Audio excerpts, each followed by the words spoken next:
Good day and welcome back to Elementary 72 Gaming. Now we are back with the build series in New World, and obviously there are now 3 weapons accounted for in this entire series. The sword and shield, the great axe, and the life staff. Still haven't touched the void gauntlet because this is actually still the same day. Now because I have a little bit of extra time, I can hit on another weapon. I can go for the hatchet, I can go for the fire staff, I can go for the ice gauntlet, the warhammer, but these two don't really match with where I started.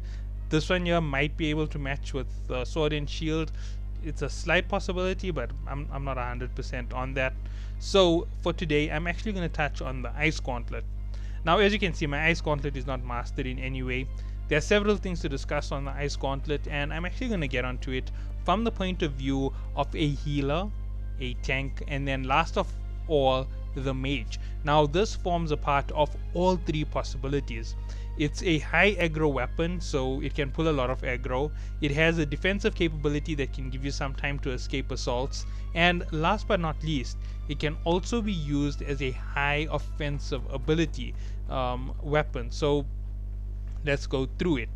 So if you are using it in a tank, you're going to use this here for two purposes.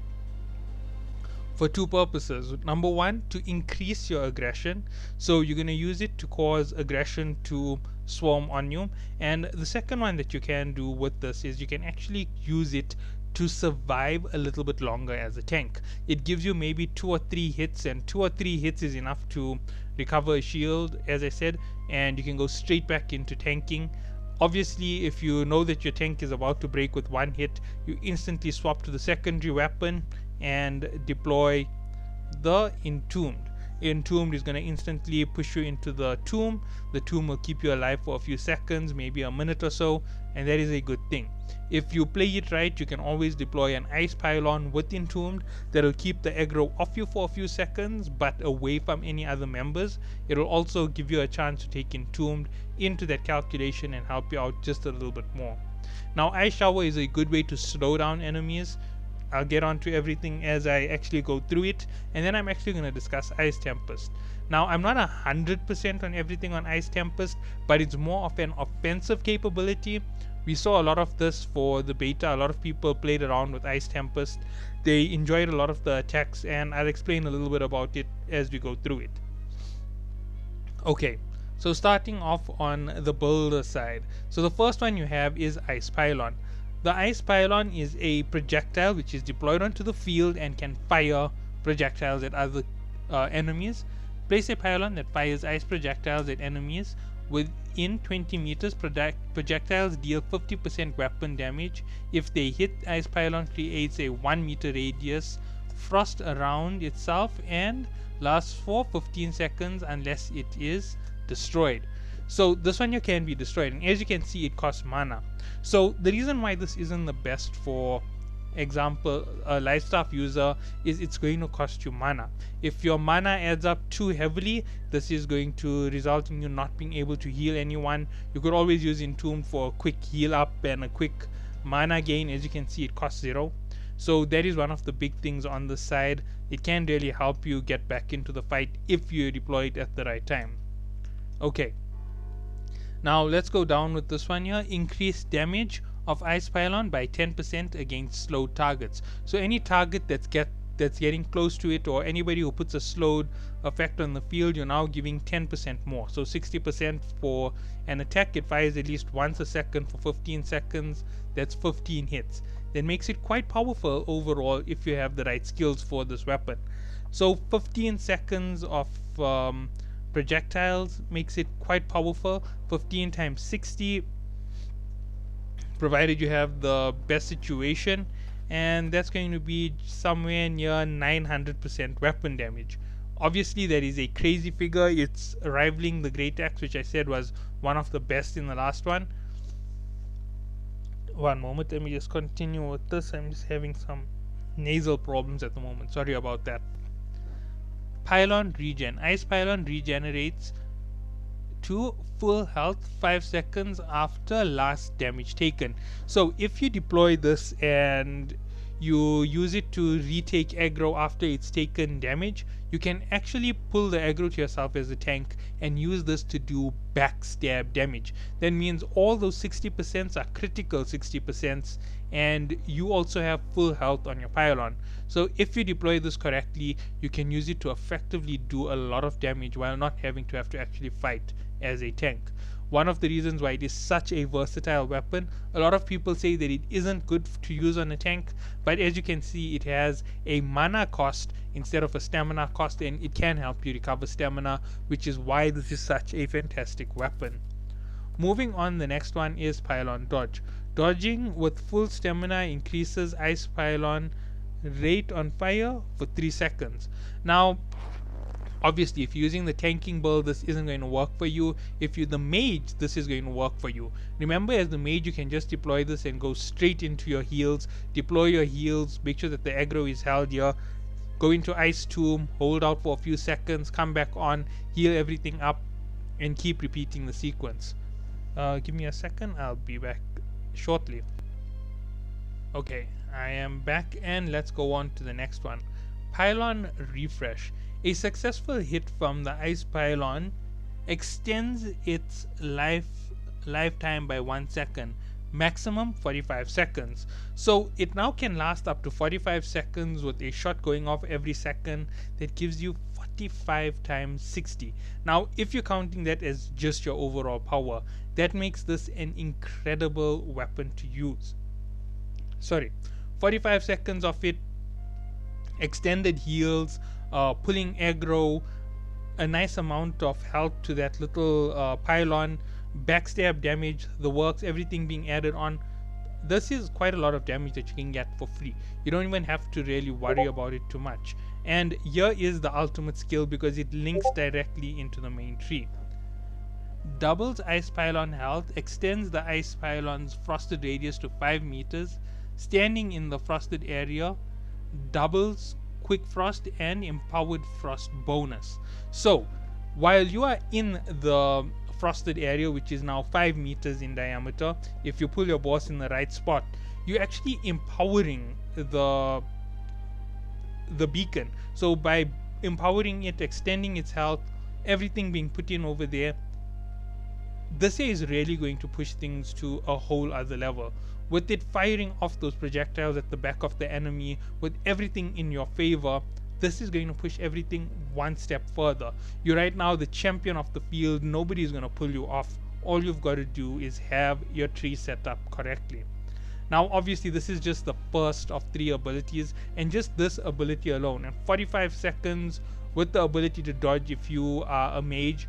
You dodge once and you get a 3-second speed up on its firing. If you're hitting enemies, you're getting extension by 1 second, and every time it does it, you can reach it up to 45 seconds. So let's say, for example, it's a boss fight. You dodge and adds attack, you get a 3-second speed up. And let's just say that it only hits 45 times. So it's 45 times 60%. It goes crazy. Let's just say it was 50. That would be 22.5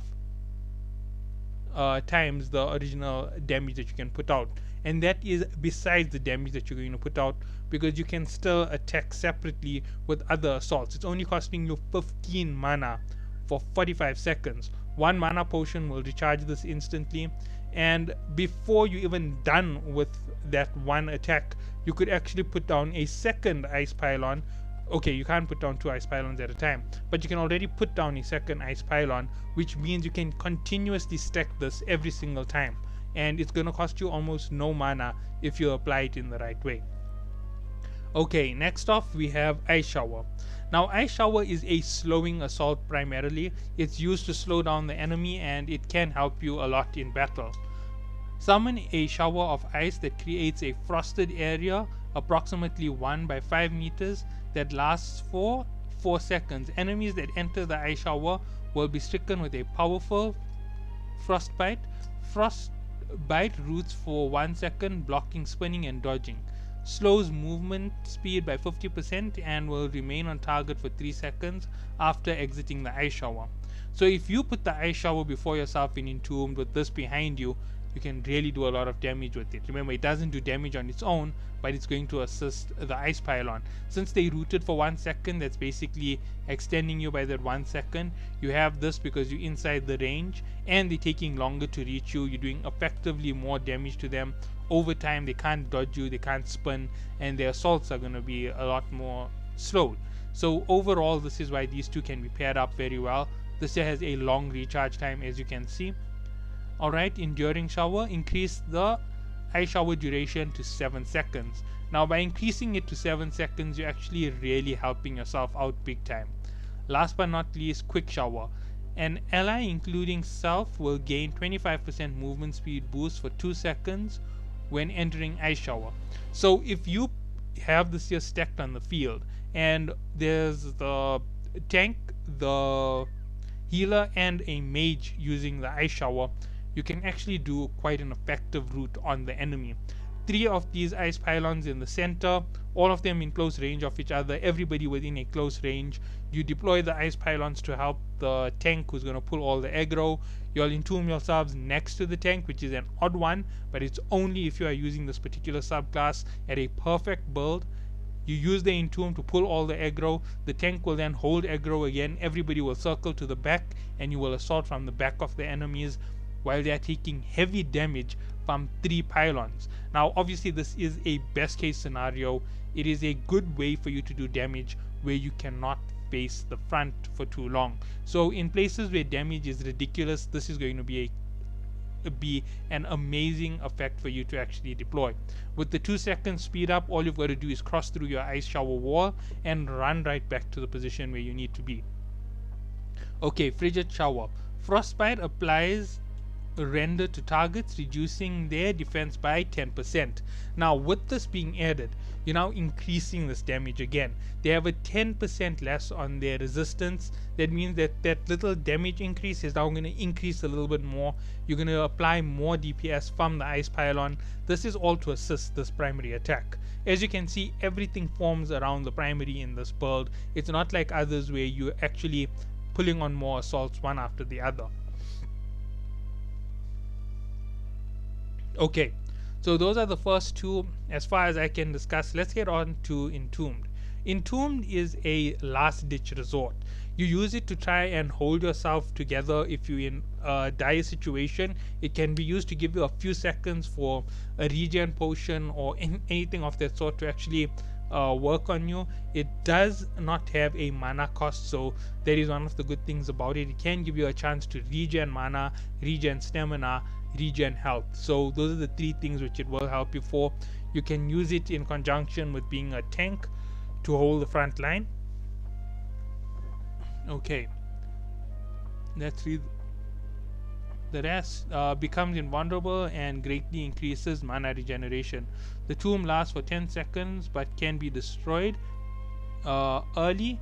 Press block to exit the tomb normally, or press fight attack to exit while causing a damaging knockback at the cost of 20 mana.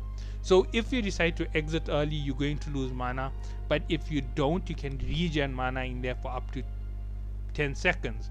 10 seconds is not that much. It's enough to maybe deploy another Entombed or deploy a Ice Shower if you're lucky, depending on your levels and skills obviously.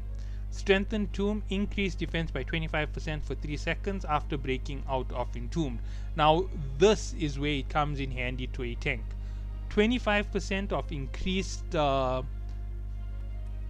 defense for 3 seconds after breaking out. All you've got to do is break out, switch to your shield, and instantly go into F. That will make you almost invulnerable to assaults.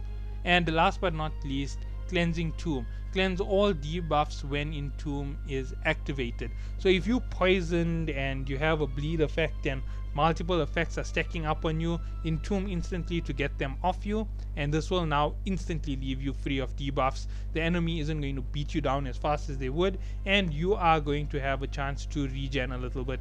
That is one of the reasons why this is one of the best emergency deployment cards. You can use it as part of a primary formation, but as I said, depending on your skills, these weapons can be very lackluster in the field. If you are going to use it as part of a tank build, you need to make sure that you are suited to the mage. You have to have the right specs on your character. Sorry about that. Okay, let's get back into the Ice Gauntlet. Okay, you have to have the right specs on your character, and if you do not spec your character right, it's going to be highly inefficient. At 300 times 20, 300 times 20 is only 6,000, and that is across 45 seconds. Not really all that great, not as good as, for example, the Great Axe, where then massive DPS is in less than 20 seconds and you can apply 2 or 3 times. Obviously, if your skills are correctly packed together, the damage that you can actually output will be closer to 1,000, and at 22.5 or 23 times the it will be much higher. My mistake. At 25 times the damage, you're gonna get 1,000 times 25. It's 25,000 DPS across that 45 seconds. That is a lot more effective for you as a player. It will make a lot of a difference to the damage on the field. 25,000 is enough to take down a considerable amount of a boss, although it does take 45 seconds for it to fully activate. If your tank is effective at holding a position, this is a fantastic weapon to use. Now let's talk about the side perks. Blocking stamina. Blocking an attack with the Ice Gauntlet will convert mana to stamina. Converts 3 mana to 15 stamina. So if you are a tank and you just pull out your gauntlet and you do this here quickly, a few hits and you can go back into your shield. Alright, next one, Frozen Touch.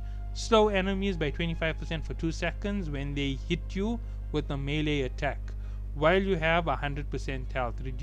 Slow reduces target's movement speed. That is just a getaway card for you in the start of a fight.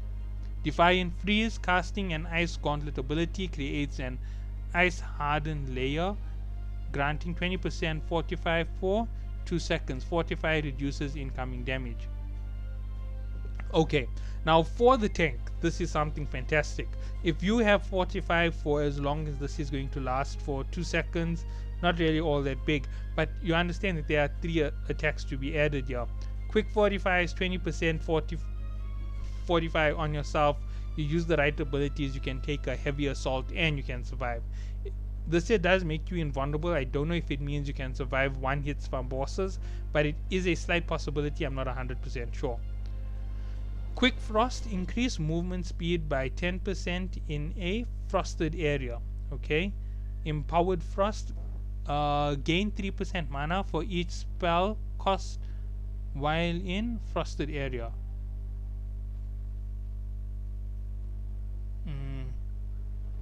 I'm not 100% sure. I think it means the 3 abilities.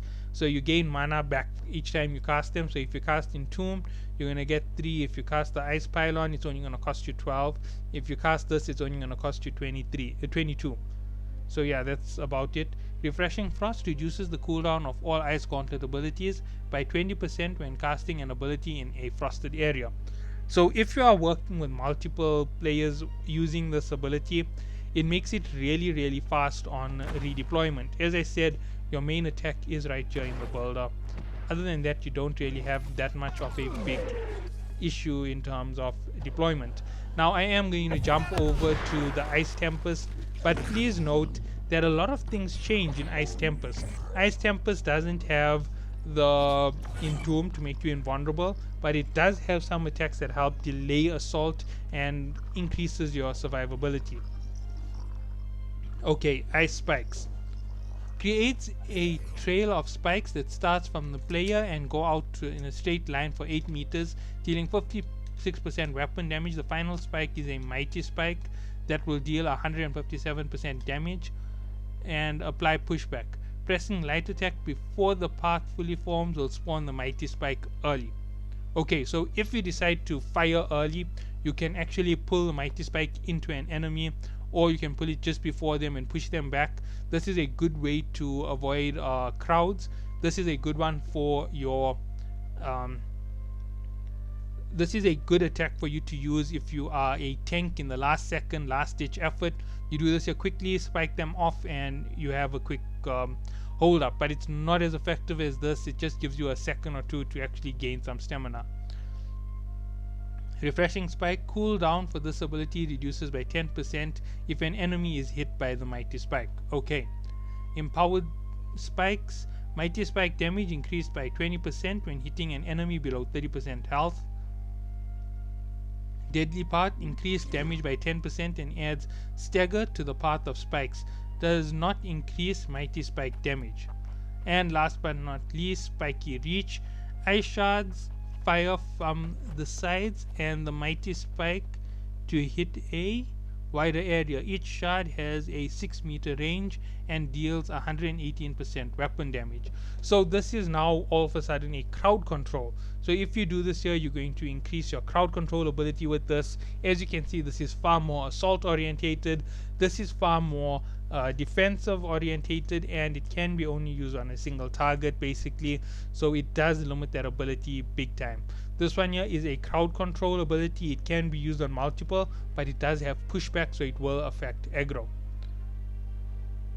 Next ability, Ice Storm, creates a 5-meter radius storm at the target area that deals 17% weapon damage every 0.3 seconds for 5 seconds.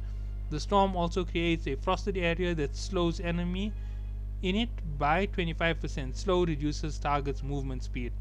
So times it by 3 basically will give you its 1 second damage. So that will take it up to just over 50. I'm just going to count it as 50%, right? It is 51. But 50% and it lasts for 5 seconds. So 250% damage within this here. It is a good thing to have. It is quite heavy on mana cost, as you can see. Let's see the next thing on here. Incoming damage is increased by 10% for 3 seconds to enemies in Ice Storm while they are below 50% health. That's a big catch. Ice Storm mana cost is decreased by 80% while at full mana. So if you deploy this first, it is very cheap to deploy. 80% reduction in cost will mean you only pay 20%. 20% will be 5 mana for this. So yeah, if you deploy it first, it's 5 mana, making it very cheap to deploy in that manner. So yeah, that is a very good one. Increased damage by 10% for each enemy in Ice Storm. So this is something similar to the Gravity Well. As you can see, it's packing on damage. It will make it quite big. Obviously it doesn't have a limit to the stack, so the bigger the crowd, the better it is. As you can see, this is primary assault. It isn't going to help you for a single assault attack. It isn't going to help you on a single enemy. This is mainly meant for crowds. So this is a crowd control form on the Ice Gauntlet. This is mainly for a mage. This isn't going to help a healer. This isn't going to help a tank that much. You can deploy it as a tank so that you can help your teammates take down the low level enemies, the low health enemies, or to help add extra damage against the boss in the final path. But it's not really all that effective. It doesn't give you back enough stamina to count up for you using it. So that is my reasons why I'm saying it's not that good for a tank. Wind Chill. Blast a column of freezing wind forwards that pushes back enemies 5 meters and deals 20% weapon damage each hit. Wind Chill has a total range of 7 meters, with the furthest 2 meter increasing damage 20% without pushing enemies. Player is able to move during the attack. So if you use this attack and you push with it for a few seconds, you can do quite a bit of damage to enemies. This is also one of the best ways in which you can keep enemies away from you. You can do it to assist the role I'm going to refer to here, the healer, in getting aggro off the healer. So this is one of the ways in which you can do that. This is for the mage, right? Enduring Chill, increased duration of Wind Chill by 1 second, doesn't really make big differences. Increase the damage of the last 2 meters of the Wind Chill by 25%. That's a massive difference. It's a 5 meter. How many seconds does this last? It didn't give a time limit on this, so I am not sure on how long it lasts. But overall, that's what these attacks do. As you can see, they more crowd control. I'll be back in a second. Sorry about that. Unfortunately, it looks like I might be getting a summer cold. So critical rejuvenation, gain 15% gain 15 mana whenever you critically hit a target. So obviously if you critically hit a target, that means a headshot with the glove, you can gain 15% mana. The attack costs you about 2 or 3 mana to start with, so landing it is very important, and if you keep doing this here, you can just keep reusing your attacks non-stop. Gathering Storm, gain 15% mana whenever you hit with 3 consecutive light attacks. Okay, so that'll be about 6 to a regain of 15. So you gain 9 extra mana every time you hit 3 light attacks. Increase critical damage by 15% when hitting an enemy in frosted area or when hitting an enemy with frostbite. So that's going to be effective if you have people mixing the two skills put together. Cold Reach, increased damage of light and heavy attacks by 15% for targets further than 15 meters. Okay, that is a very good one. Energize Critical, increase critical damage of Ice Gauntlet abilities by 10% with full while stamina is full. Now this is why it's not a good idea to have this as a tank. Your stamina will be empty when you're switching weapons. And last but not least, Heavy Freeze. Heavy attacks will root a target if they standing in Ice Storm or have Frostbite. Root lasts for 1 second and has a 5-second cooldown. So you can only do this here for 1 second every 5 seconds, and as you can see, it's not really the most effective. Now Ice Tempest is not effective for your tank because it doesn't give him survivability, it doesn't give him a chance to recover. Builder is good for your tank, Builder is good for your healer. Builder is also good for your mage. Ice Tempest is fantastic for your mage. It has crowd control, it has heavy DPS, it has assistant to your healer. So depending on your team format, you might all go Builder. A triple Builder deployment will definitely help you big time. Remember, mages run light gear instead of running heavy or medium gear. It is one of the reasons why they are a lot more squishy than other players. So be careful, if you are using Builder, you would need to upgrade yourself to a medium build instead of a light build. Because if you are in light and in a 3-man formation, you're gonna get killed if you try and take the aggro to the tank. Okay, so that is the basics on this, and as I said, these form part of the 3. Ice Tempest is fantastic for DPS. As you can see, it applies a nice amount of DPS, it does enough damage, it's a fast applying damage assault. The reason why Builder doesn't fall on the same path is Ice Pylon is a long-term attack. It takes 45 seconds for it to be effective. It can also be broken very easily. If you have heavy hitting enemies, they'll one-shot right through it, and if it breaks, you end up at a disadvantage. So obviously its damage output is required for you to actually survive that long to get that advantage. I know that it's a bit of a roundabout way to say it, but that's the reality of the situation. I hope that you all have enjoyed this video. I know that I've taken a lot of breaks in between, and hopefully the series will be completed with everything added into it. The next time I'm obviously going to be jumping to the Great Axe or the Spear, and obviously after that it's the Fire Staff. Void Gauntlet might be on the list as well. I just have to see if I can get it on for the next round. So see you all in the next one, and have a good day.